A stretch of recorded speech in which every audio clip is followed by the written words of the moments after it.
Hello everybody once again and welcome. This is another edition of WWE 2015 How I Would Book It. We are in fact 2 weeks away from WrestleMania. And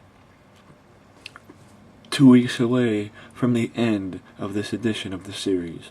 This has been the first time in this series that I am actually videotaping every part. So, here we go. The show starts tonight with Hunter out calling out Sting after, honestly, I think it might have been last week, but I don't remember, when Sting came out and helped Randy Orton fend off the Authority. Exact thing happened in real life, just a different week, I think, maybe. I don't really remember. Excuse me. He calls out Sting. The Scorpion comes up on the screen, pops the crowd, but nothing happens. Sting doesn't come out. Triple H says something to the effect of, "I knew it. I knew Sting was a coward. He came out because we weren't expecting it. Last week, he came out when we weren't ready for it. He attacked us with a baseball bat when we were just doing it like men do with our fists.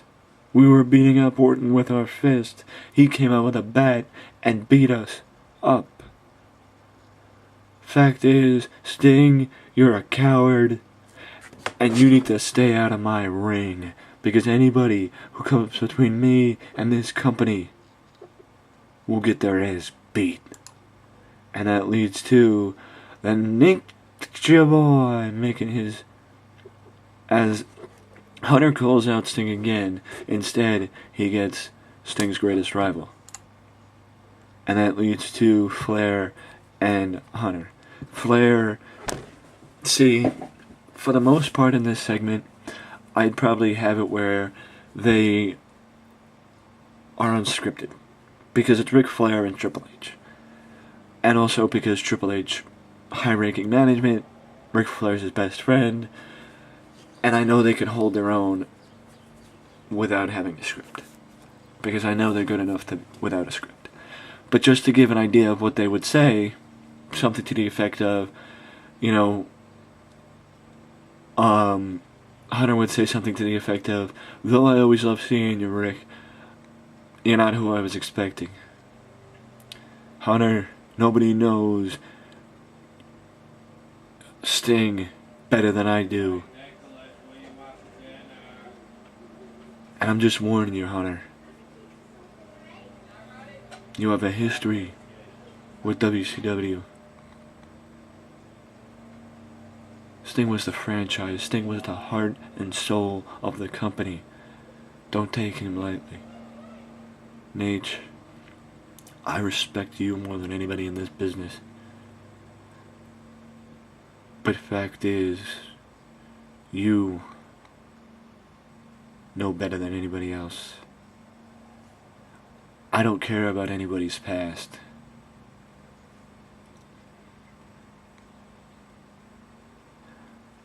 It's what you do in this ring for this company, and Sting has done nothing for this company. So therefore, he's a nothing to me.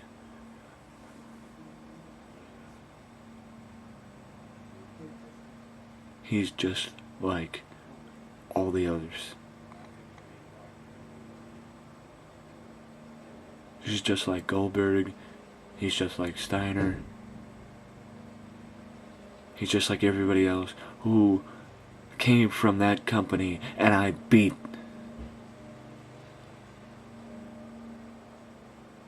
You might not realize this, Rick, but WCW is dead and has been dead for 12 years because my company bought your company. But Sting was too much of a coward to come back then. And now, 12 years later, he wants to finally show up. He doesn't get to pick and choose when he comes and when he doesn't. This isn't WCW, Rick. Hunter, I know better than anybody that you're a student in this game, and I know that you have respect for those who came before you. Well, damn it, show your respect.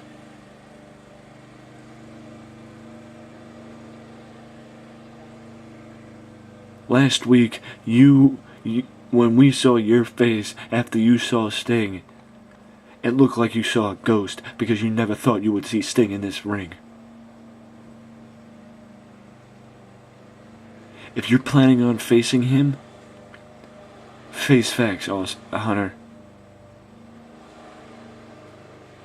Sting isn't a coward. Sting isn't afraid of you. If last week's any indication, you're afraid of him.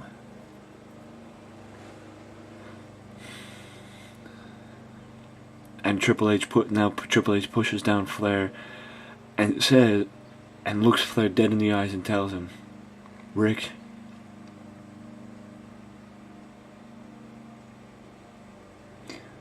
Sting's story will end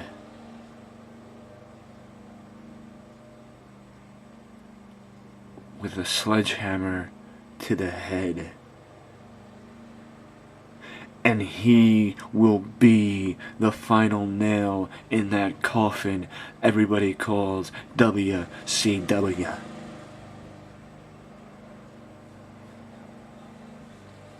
You don't believe me, just watch. Move to the next segment, which is Wade Barrett against one of my new jobbers, John Walters, who had a disappointing debut. But this leads to Barrett cutting a promo, which unfortunately sucked.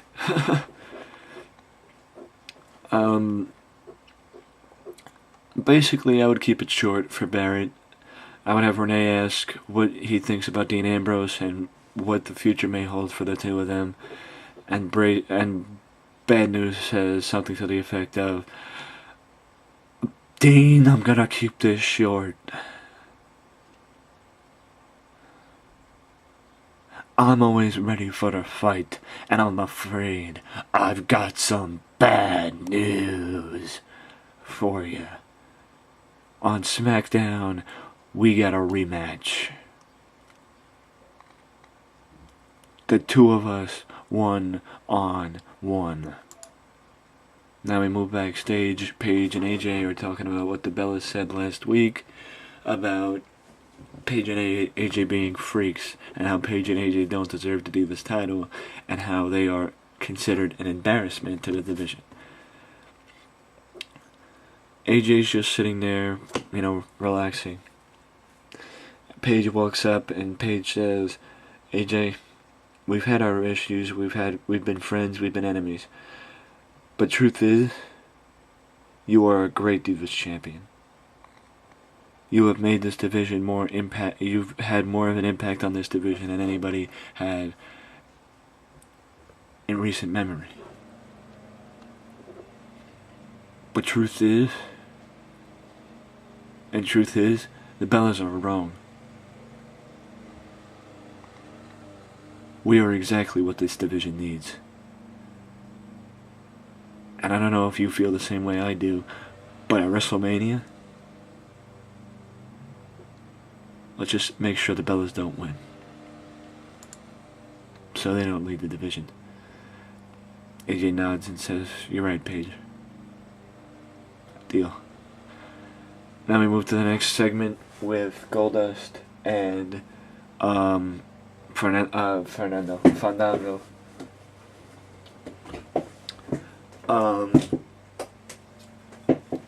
See, though most people may disagree with my booking style or booking logic or whatever the case is, the reason for this match is no other reason outside of getting Goldust on TV. Because Goldust is wrapped up in a feud, one of the more important mid-card feuds, so I figure why not give him an opportunity to work on TV. Can't put everybody on SmackDown in the mid-card feuds. Now we move to the next segment, which is Goldust taunting his brother. And though the game has many ways you could challenge people, this is Goldust's way of challenging Cody to a match at WrestleMania, saying something like this: "Brother, you don't want to be called Cody anymore, that's fine. But the most important thing you realize is when you laid a hand on our father, that set something off in me. Now me and Dad, as you know, haven't had the best relationship over the years. But we've always found a way to get back on good terms.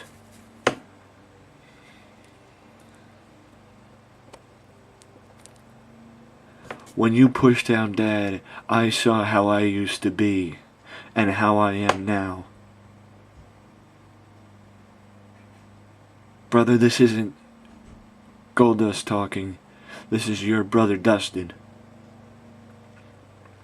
You made it personal. More personal when you brought Dad into this.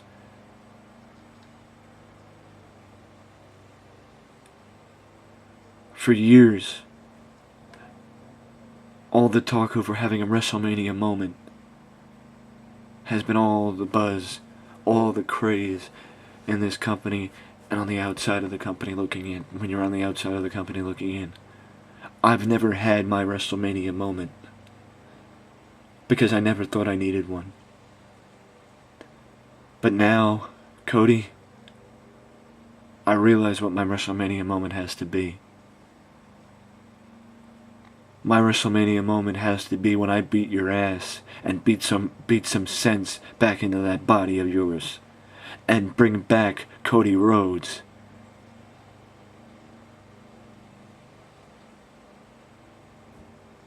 Cody,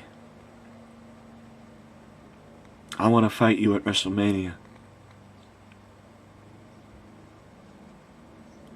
Will you accept my challenge?" We move to the next segment. A weak interview from the Usos. I mean, honestly, it's a traditional tag team segment. You know, Renee Young asks him about the Dudley Boys. She asks the Usos, "Do you have respect for Bubba Ray and Devon and what they've accomplished?" Yeah, Renee. Me and Jay have respect for them, but they can't just assume that because of what they did in the past or what they did in another place, they come in here and they automatically command respect.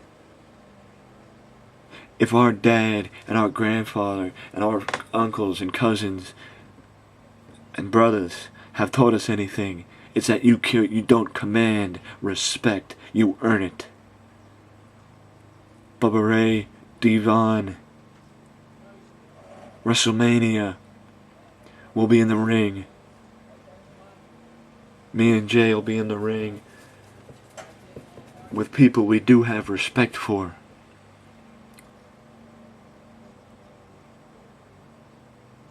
Because we have respect for the Dudley Boy name. We don't have respect for you two, though. Because of what you've done since you came back. It's the past against the present and the future. We helped bring the tag team division back.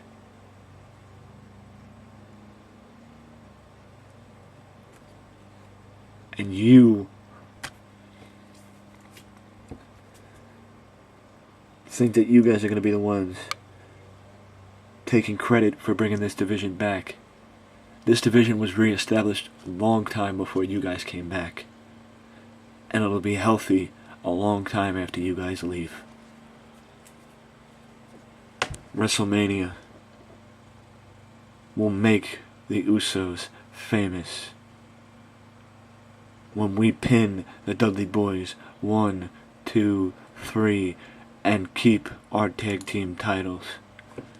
Now we move to the next segment with Dean Ambrose. Much like the last segment with bad news, this is just for this. Byron Saxton jumps in the ring and interviews Dean Ambrose about last week's episode of SmackDown. Excuse me, sorry. And he says, Ambrose says, "You know what, Byron? I don't need you. Barrett, you say you're always down for a fight, and you got bad news for me. That we're facing again on SmackDown. Well, man, doesn't really matter to me. Because like you, I'm always up for a fight. But the one thing you left out, this is not going to be a fight on SmackDown. It's going to be a brawl."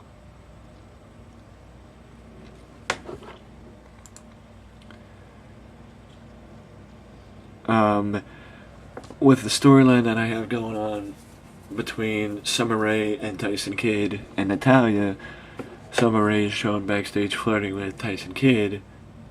Summer Rae's getting under the skin of Natalya because she's flirting with her husband. So, yeah, I've been keeping this on the B show, but I figured I'd try and see what I got on the A show. Disappointed. Kevin Owens comes out for color commentary. Kevin Owens makes an appearance for color commentary for the next match. It's Chris Jericho's return to the ring after, about a year? Maybe 10 months out of the ring. Chris Jericho goes against Curtis Axel. And following the match, we get this. Jericho challenges Kevin Owens to a match, and Jericho says something like this. "Last week on SmackDown, Kevin Owens said that he wants he doesn't want anything more than being in the ring in front of 80,000 people at WrestleMania. Well, Kevin, you attacked me for a reason, so let's make it happen. I'm challenging you to a match at WrestleMania. You want it? You got it. You want a match at Mania? You got it. How about you show how much of a man you are and accept my challenge?" Chris, you don't get it. You don't get it, Chris. It isn't about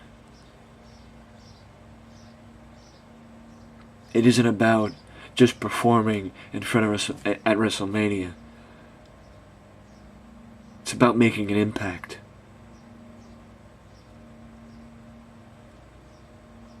At WrestleMania, I'm gonna end your career. I promise you that. I accept.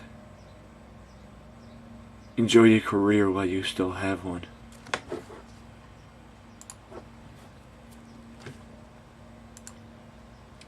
Now we move to the next segment. Bray Wyatt against Leo Kruger. Bray Wyatt wins in a short match. I mean, I probably should have separated this, but I didn't really think about it until after the fact. But Bray takes up a mic and calls out The Undertaker. You know, he reminds I'll put it this way. Much like his usual segments, his usual interviews, etc., Bray's gonna have complete freedom over what he says in this segment. I'll okay it. I'll look at it. I'm gonna okay it. But it's this segment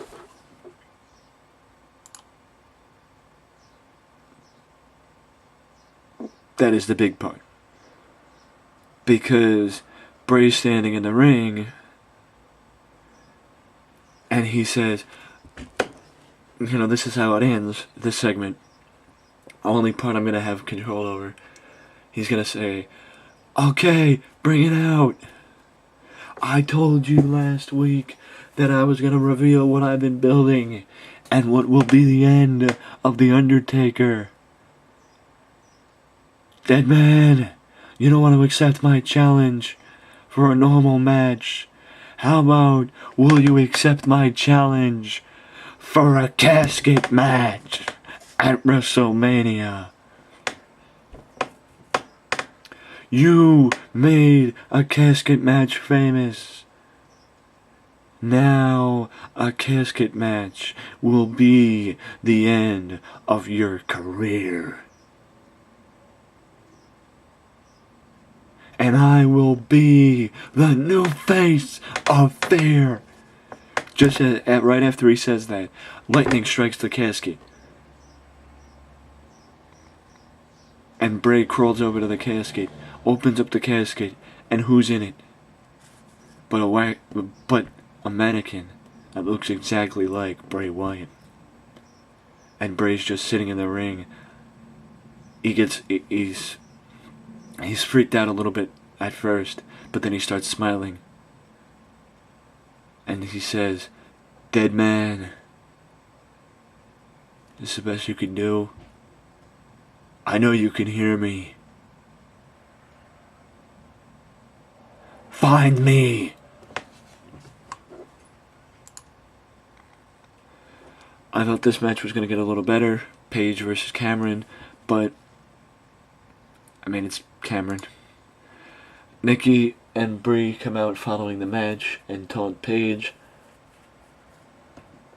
I think I would have Brie do some of the talking and Nikki do most of the talking, but the common consensus for it would be basically them saying something to the effect of making fun of Paige for what she said before. And Nikki would finish with what's become her calling card of, Paige, you don't get it. You're too young. You and AJ aren't divas. You're freaks. You aren't what the Divas division needs. The Bellas are what the Divas division needs. We are the face of this division, and seeing AJ as the face, as the so-called face of this division, is embarrassing to the division, and why our division hasn't been taken seriously for too long, and we are sick of it. Come WrestleMania, a Bella will be walking out Divas champion.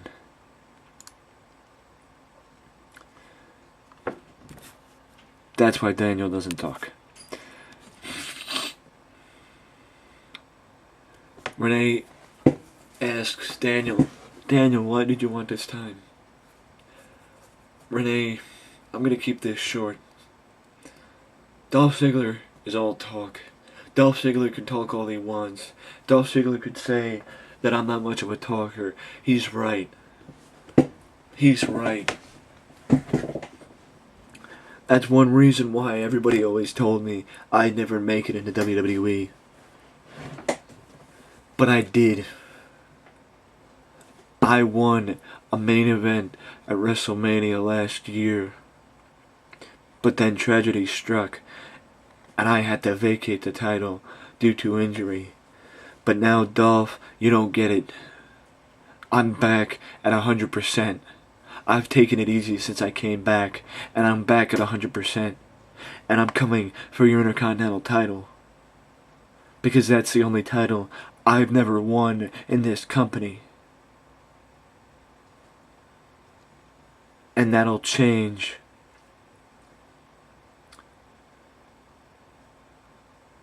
That will change come WrestleMania.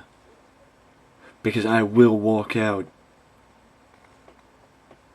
Because if you're gonna ask yourself the question, will you be able to beat me at WrestleMania? The answer is no, no, no. Because will I win? Because the question you should be asking yourself is, will Daniel Bryan walk away with the Intercontinental title at WrestleMania? Because the answer to that question is yes, yes, yes, yes.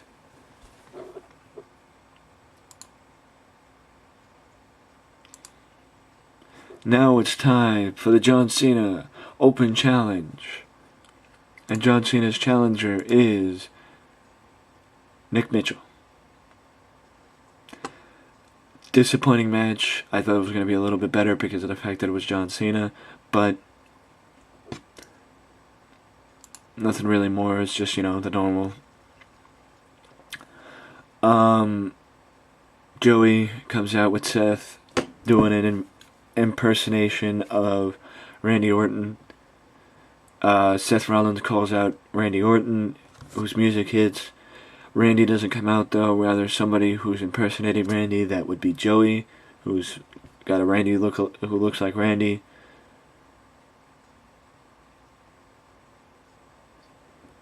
Then they proceed to make fun of Randy, and Seth. They talk something like, oh, Randy, are you a coward? Why have you been avoiding me, Randy? Because I'm a coward, Seth. I'm a coward. You're a bigger man than I am. That's why I'm out here. I'm out here to say you're a bigger man. They go a little too far, and then Randy Orton's entrance theme picks up to the PA, and Seth is ready to fight, as is Joey Mercury, or Randy Orton Mercury. But Randy Orton comes running down to the ring, but Seth escapes through the crowd, leaving Joey Mercury in the ring by himself, and Joey gets attacked by Randy. The segment disappointed me, but okay. I screwed up with the segments. I should have put this earlier, but I guess it worked out a little bit better. But Daniel beat Luke Harper. Daniel's got to compete every now and again to keep,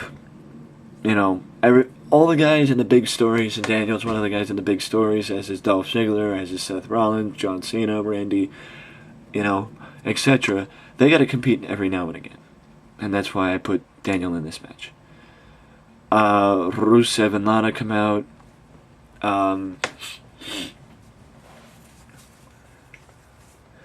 Lana comes out holding a fake Olympic gold medal. Rusev has his Medal of Honor from the Russian Federation that he got a couple months ago. Lana says, this medal that Rusev has around his neck means that he is the hero of the Russian Federation. This medal I have in my hand means nothing. Rusev spits on the gold medal, the Olympic gold medal. And Lana says, it is just a medal you get for being the best in one sport, which in this country is not very hard. Because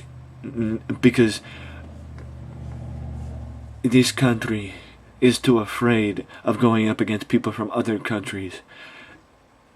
And I guess when somebody won this gold medal, the Russian wrestling team was not in the Olympics. Because if it was, Russia would show once again why it is superior to the United States and all its athletes. That leads to Kurt Angle coming out and saying something to the effect of, Lana, I'm sick and tired of hearing you talk bad about my country.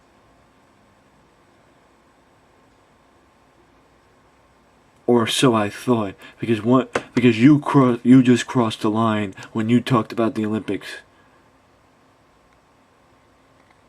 Because the Olympics helped make me who I am, and helped me get to where I am now.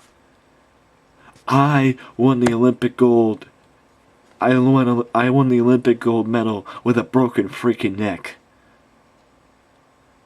And I take great pride in that gold medal and what I was able to do.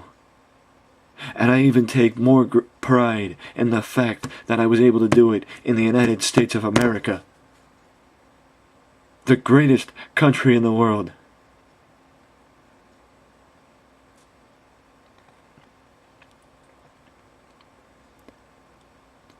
Because it gives you opportunity to prove you're the best. Rusev, you keep saying how you've crushed everybody you've been in the ring with before.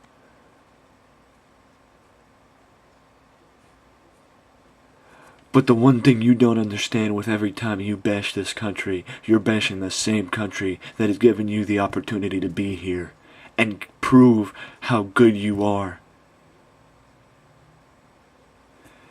And over the last year, you've proved you're one of the most dominant forces in the WWE's history.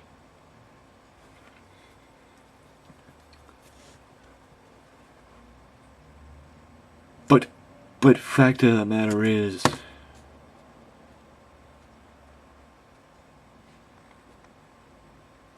without this country, you wouldn't have had the opportunity, keyword opportunity, to have the competition the WWE provides you to have.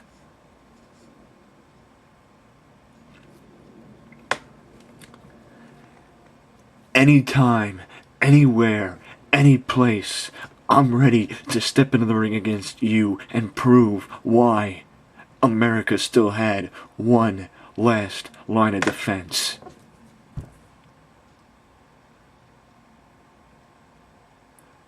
Also, say one more thing about the Olympics, or about that gold medal, or about this country in general,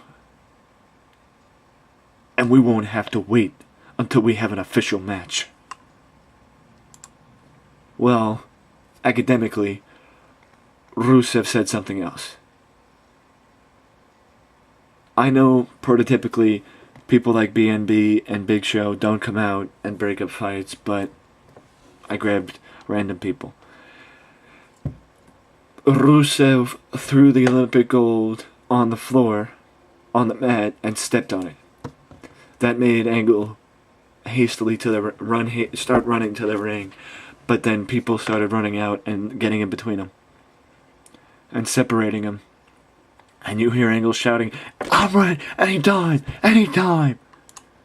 You crossed the line!" And then we move to the next main event, Seth Rollins against Machismo. I'm a big fan of Machismo. I signed him as a free agent. You know, didn't really know much about him, but I feel like I struck gold with him, so I'm giving him the opportunity to prove his worth, and he didn't disappoint. But Seth Rollins showed why he's a top star with the company, and yeah. Oh shit! Sorry, I pushed it too much. I lost my show. I don't know how good I did on the show list. But I will say, guys, boys and girls, it was a little rough to start, but it's gotten better. We got 2 weeks.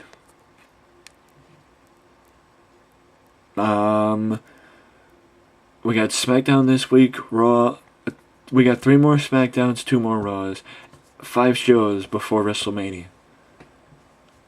It's coming. Get on the road if you haven't already, because the road to WrestleMania is clearing up and becoming a little bit more bumpy. Thank you for joining me. I hope you enjoyed. See you next time. Don't forget to leave a comment and subscribe.